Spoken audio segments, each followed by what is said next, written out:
El octágono. Soy Andrea, acá ya estamos en el octágono desde CFA 9 y tengo el placer de estar con el ganador de The Ultimate Fighter 16, Colton Smith. Colton, thank you again for being here in el octágono. And we have to catch up in everything that has happened with you. And first of all, what happened with the Harley Davidson? Do you finally have it? I do not have the Harley Davidson yet. I'm still waiting on it. There were some issues with the color and the design of the Harley.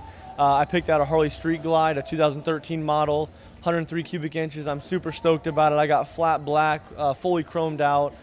Thank Harley Davidson for that, and the UFC. You know, I'm super stoked about it.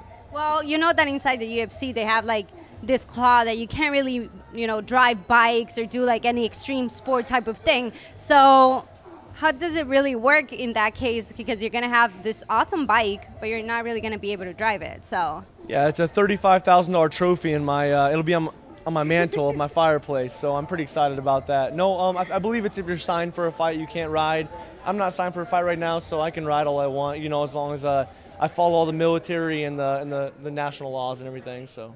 Well, now that you're out of, you know, what it's being in the house and the training and all of that, give us some insight. What is being there? What is being with Roy Nelson? What is, you know, to tell all our fans what is actually being in there, because it's totally different. I'm pretty sure being a fighter and being there, but of what we get to see from the TV. Yeah, you know, a lot of the stuff is fabricated drama. I feel like obviously they need it for TV, so they put a bunch of alcohol in the house, and a lot of guys drink that alcohol and they stretch out a lot of the drama that happens in the house. And I get it. It's made for TV drama. I understand it. Ultimate Fighter was a great experience for me. Roy Nelson brought in some of the best fighters in the world to train us. They showed him in a negative light. Roy was a great coach to me. You know, me and Roy have a good relationship. We still talk to this day. Team Colton had a great coaching staff as well. You know, I wouldn't mind being on either team. You know, I was happy the team I was on, but Team Colton, you know, Colton brought in some really good guys too. So overall, the whole time in the house was also a very good learning experience for myself and taught me a lot about myself as a fighter and as a person.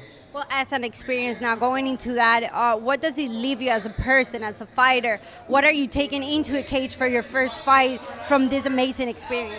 Oh man, you know, every fight I had in the Ultimate Fighter, all 5 of them, from the fight to get in the house to the finale, I was the underdog every single fight. I fought dudes with 50 pro fights. You got guys like Eddie Ellis, phenomenal fighter. Igor Araujo, he's 22-6, really good fighter out of Jackson's. You know, guys like that I fought, and I only had 3 or 4 pro fights at the time. You know, and I was put up against guys like him and Mike Ricci. You know, and I beat them all. And that's something that that definitely translates into the cage when I fight for the UFC again. Is you know, I can beat those guys who have been in the game for 10, 15 years. You know, and I recognize that. I realize it.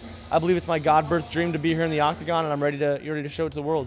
Well, in your last fight, being inside the cage, UFC, so many fans, that experience, how are you able to actually focus on what you're doing, knowing that this is your final dream, it's coming true, you're going to be hopefully being signed, that now you are, but at that moment you're going to be signed to a 6-figure contract, your dream is coming true. How do you deal with this bunch of roller coaster emotions?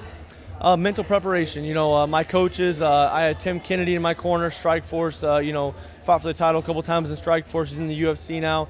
A guy like him, a true veteran, he brought me under his wing. You know, he prepared me for the rigors of being in the UFC and being a fighter in the UFC, and realizing, you know, there's going to be thousands of fans, you know, yelling your name or booing you, and not to worry about it. So training with him, training with guys like Andrew Craig, my coaching staff, you know, it definitely prepared me for what I was going to expect out there in the cage with Mike Ricci. Well, now what's coming for Colton Smith? What are we waiting for? Any news from UFC? Are we going to be seeing you in the cage anytime soon? I weigh about 195 right now, so it's about 25 pounds over my fight weight. I've been bulking up, trying to put some mass on. You know, my nutritionist, my strength conditioning coach, we're trying to bump up a little bit, some weight, stay in 170-pound weight class for now. After a couple fights, 170, maybe drop to 155. You know, I definitely entertain that. But for right now, I don't feel overpowered by anybody. I feel great. Great coaching staff, great trainers, and I'm in a good place right now. Any news from the UFC anytime soon? Are we going to see you anytime soon in the cage? Nothing yet. Soon. I believe they'll be calling real soon to match me up. You know, and I'm excited. You know, I don't pick fights. I get in there, I fight, no matter who it is. I don't care how much of an underdog I am. I relish the fact I'm an underdog. I don't fight for the fame or the money, all that stuff. I fight for the challenge. So, you know, I'm excited to challenge myself in there with the best welterweights in the world. Well, are you enjoying Florida? You're not from here. You come from Texas. What is Miami for you? How was the experience being down here? Miami's a beautiful place. Texas is rainy and cold right now where I'm at in Texas. Usually it's a decent, but Miami's awesome. I get here, I get off the plane with Pat Miletich. It's 75 degrees. It feels awesome. Everybody's so friendly. People remember me from back when I was here before. And then my manager, Tina Vidal, ML Management, she's taking me around and introducing me to people. They're realizing who I am, and it's been a great experience. I love this down here. I'd love to come back to CFA. They're a great organization. Come back and do appearances and watch the fights. There's some great fights here, a lot of promising talent. Well, Colton, thank you so much for being here, for always taking time to be en el octágono. Y de nuevo, yo soy Andrea Calle en el octágono desde CFA 9. El octágono.